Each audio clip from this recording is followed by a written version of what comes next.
everybody, welcome to Board Online, Board Offline. Today we have how to play Red Rising. Now I will be making a separate video to teach you how to play Red Rising solo, but for now we're going to be teaching the main rules of the game. Before we get down to the table and teach you Red Rising, I do want to mention our sponsor, Board Game Co. This is a fantastic website where you can buy, sell, and trade games. They have a great selection to choose from if you're just looking to build out your collection, just trying to, find some games to fit some of the holes in your collection that you haven't quite been able to fill yet. They can help you out. They have a great selection to choose from. Be sure to check that out. They also will buy games from you. If you have a bunch of games that you're trying to get rid of, maybe you're trying to sell off 7, 8, 9 games, don't sell them to 7, 8, or 9 different people. Sell them all to one place. Board Game Co. makes it very easy to ship everything to one location. Very easy to get rid of those games. Also, they will trade games with you. They have a great system where if you have a Board Game Geek account and you set up a trade list on Board Game Geek, take your Board Game Geek username, drop it into Board Game Co. They'll compare your trade list with their stock and build a custom trade list right there on their website. Makes it very easy to facilitate a trade. Strongly recommend it. There's a link in the description below. Click on that so they know I sent you over there. Board Game Co. makes it easy to buy, sell, and trade your way into a better collection. All right, without anything else, we're going to be getting down to the table, and I'm going to teach you how to play Red Rising. The players begin each game with a hand of random characters. The player will manipulate this hand of cards throughout the game by deploying characters, activating abilities, and adding new characters to their hands. Whenever a player gains a new character, they will gain a bonus from the location from which they gained it. Once certain thresholds are reached, the game ends. The players will then calculate their final scores from a combination of character cards in their hand, sovereignty, helium, fleet track, and influence. To begin setting up the game, first players place the board on the table. They then shuffle the deck of character cards and place it face down in the center of the board. They also place the rising die nearby. Players then place 2 characters from the character deck on each location, with them slightly overlapping like this. Players may freely look at cards on locations at any time. Each player then draws 5 cards for their starting hand. Each player's hand of cards is kept private throughout the game. Next, each player gains a random house tile. With their house tile, they also gain the matching reference card, influence tokens, and fleet token. Players place their fleet token on the 0 space of the fleet track. Players place the helium tokens in the designated spot below the deck.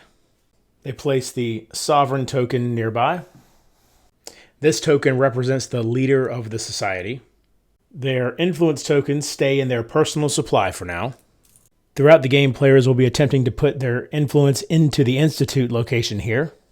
If playing with only 2 players, 3 influence tokens should be placed on the Institute that belong to an unused color. If one player has House Apollo, they are given the first player token. Otherwise, the first player is chosen randomly. The first player is given the first player token, and it remains with that player for the entirety of the game. On a player's turn, they must either use the lead or scout action. Upon choosing which action they're going to use, they then resolve any effects or bonuses as follows. If the player takes the lead action, they select a card from their hand and place it face up on any location. When doing so, they cover all but the name, color, and core value of the topmost card at that location, as you see here. If possible, the player triggers the deploy ability of the card played, which this one does have one. The deploy ability is always notated with this symbol. This ability must be triggered unless it gives the player the option not to. So this ability reads, you may reveal 2 golds from your hand. If you do, place 2 influence on the Institute. Since it says the player may reveal, this one is optional. However, if I decided I did want to play it, I would reveal these 2 gold cards from my hand, showing them to all other players. I then put the cards back in my hand and place 2 influence on the Institute. Finally, the player completes the lead action by either gaining the top card of a location they did not deploy to, in which case I would also have to gain that location's bonus. The other way I can finish the lead action is by gaining the top card of the deck and putting it into my hand, and then rolling the rising die. I would then gain the rolled bonus, and we'll talk about those bonuses in detail a little later. If instead of the lead action, the player chose the scout action, they would first reveal the top card of the deck and place it on any location covering all but the name, color, and core value of the topmost card at that location. This is not considered a deployment, so deploy abilities do not trigger. Finally, players gain the location bonus for the location they played the card. Generally, players will only scout if they are completely satisfied with their hand. Play continues clockwise like this until all players have had the same number of turns after the game end is triggered. There are 4 locations in the game: Jupiter, Mars, Luna, and the Institute. The deck is not considered a location. Players may always look through the cards on a location, as I mentioned previously, but the cards must remain in their current order. Unless otherwise specified, bonuses gained from leading and scouting are only triggered when taking those actions. Players do not gain a location's bonus if they gain a card through other means. The deploy abilities of some cards instruct the player to end their turn. This indicates that they may not proceed to gain the top card of a location or the deck and the corresponding bonus. The deploy abilities of some cards may move the card the player has deployed to a different location. The player is still considered to have deployed to the original location for the purposes of bonuses and other effects. Some deploy abilities mention another location. This refers to any other location than the one the card is currently deployed. The deploy ability of some cards may instruct the player to deploy another card. As usual, deploy that card face up on any location and trigger its deploy ability, if any. Even if the player deploys more than one card in this way, they still only perform the final step of the lead action once. A player may deploy a card even if it's not possible for them to use its deploy ability. So, as you saw earlier when I played this politician, I could then reveal 2 golds from my hand, and if I did, I would place 2 influence on the Institute. If I did not have 2 golds in my hand, I could still play this card. I just wouldn't gain any benefit from its deploy ability. Anytime an ability references an even number, 0 is considered an even number. Deploy actions that result in a trade of resources may only be taken once per turn. In the rare case that the deck actually runs out, it simply ceases to be an option for the players to draw from or interact with. In the rare case the player has no cards in their hand, they can still either lead or scout on their turn. If they lead, they just skip the deploy portion of their action. Now let's take a closer look at the anatomy of a character card. The name of the card is here. The color of the card is named here, as well as its cast. The core value, which represents the in-game points of the character card, are here. Character cards and color of character cards that this card wants to be with are found here. If, on the other hand, there's a particular color or character card the card does not want to be with, it would have an X through it like this. This is a visual reference that is also represented by text on the card. The card's deploy ability, if any, is found here. Specifics about in-game bonuses are found at the bottom of the card. If it refers to colors or specific characters, it's referring to other cards in that player's hand. This is a block ability. This is an optional ability that requires the player to reveal a card to prevent an opponent's attempt to do something to the player. This is an end of game ability. Anytime a card instructs the player to banish a card, this means the player removes it from the game. Banished cards are placed face up near the board in a pile. These cards are always visible to all players and do not need to be kept in any particular order. Anytime a player is instructed to reveal a card, the player shows it to all opponents, and then unless instructed otherwise, they return it to their own hand. As we've mentioned, there are several times when a player will gain a bonus, whether it's from the locations or by rolling this die. These bonuses are mandatory and must be taken. The Jupiter bonus, whether it's the location or the die, allows the player to advance once on the fleet track. If the player has reached the end of the fleet track, they may not advance any further. The Mars bonus allows the player to gain 1 helium. It's also important to realize there is no limit to helium, so if the supply is empty, just use a suitable replacement. The Luna bonus allows the player to gain or keep the sovereign token. This then triggers the bonus on the player's house tile, which we'll talk about in a moment. The Institute bonus allows the player to place one of their influence tokens on this location. If the player has already placed all 10 of their tokens, they can't place any more. This symbol instructs the player to banish the top card of a location of their choice. This symbol tells the player to reveal the top card of the deck and place it on the location of their choice, like this. Each house tile has an ability that is triggered whenever they gain or keep the sovereign token.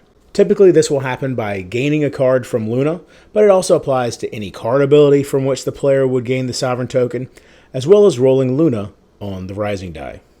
These house abilities, just like bonuses, are mandatory. The game end triggers are 7 helium, 7 on the fleet track, or 7 influence at the Institute. The end of the game is triggered when all 3 of these conditions are met by any combination of players, or when any 2 conditions are met by a single player. Once the game end condition is met, players finish taking turns until each player has the same number of turns in the game. If Apollo is an active house, they will take the last turn. Since they are the first player always, this means Apollo gets 1 extra turn. As you can see, that's part of their house's ability. The players now use the score pad to tally each player's score step by step in this order. First, all end-game abilities are scored. Starting with the first player, trigger all end-of-game abilities in an order of the player's choosing. Continue clockwise with the next player until all players have triggered these abilities. Only orange and gray have end-of-game abilities. Orange cards allow the player to change the name of the card to any other name. It's important to realize only the name is changed. The card does not gain abilities of the name it takes on. Also, having duplicates of the same name do not gain the player any benefit. So, if the player ended the game with Helga, which gains points if the card is with Paxall Telemanus, which is a rough name to say, Scyther could be changed to this name so that Helga could then gain the points. Gray cards, on the other hand, can change their color. So, since Scyther gains points if with a blue card, if there were no blue cards in the player's hand, Ugly Dan could become blue, and then Scyther would gain these points. Character cards are scored next. Players look at the cards in their hand. They then add together the core value of each card found here, and points gained or lost from end-game bonuses. If a bonus states if with or if with no, score points if the player does or doesn't have the particular card type or character in their hand. This is a binary condition, so if the player meets the condition with a single card, there is no additional benefit if a second card meets the same criteria. If the in-game bonus reads for each, as you see here, the player scores points for each card in their hand of the listed type. If the ability reads for each color on all locations, as you see here, the players look at the remaining cards on the board, not cards in the player's hand. Banished card bonuses look at the entire pile of banished cards. It makes no difference which player banished which cards. Next, players score the fleet track by simply adding the indicated points to the total. Helium gains the player 3 points per token. The player with the sovereign token gains 10 points. The player or players with the most influence points at the Institute gain 4 points per token they have there. The player or players with the second most gains 2 points per influence, and all other players gain 1 per influence. In this case, red would gain 4 points per token, and gold and green would gain 2 points per token. If this were the number of influence at the Institute, then red would gain 4 points per token, gold would gain 2 points per token, and green 1 point per token. If the influence tokens were like this, then red and gold would both gain 4 points per token, and green would gain 2 points per token. Keep in mind that in a 2-player game, there are 3 non-player influence tokens at the Institute, and they do factor into scoring. Finally, for each card over 7 the player has in their hand, they lose 10 points. So in this case, the player would lose 10 points. At this point, the player with the highest overall score wins, and a great final score is considered 300 or more points. If there's a tie and one of the tied players has the sovereign token, they win the tie. Otherwise, players share the victory. So there you go. That's everything you need to know to play Red Rising. Be sure to check back later, as we will have the solo instructions as well, as I mentioned at the top of the video. Click the bell, click the subscribe button, click the like button, all that good stuff. And until next time, for Bored Online, Bored Offline.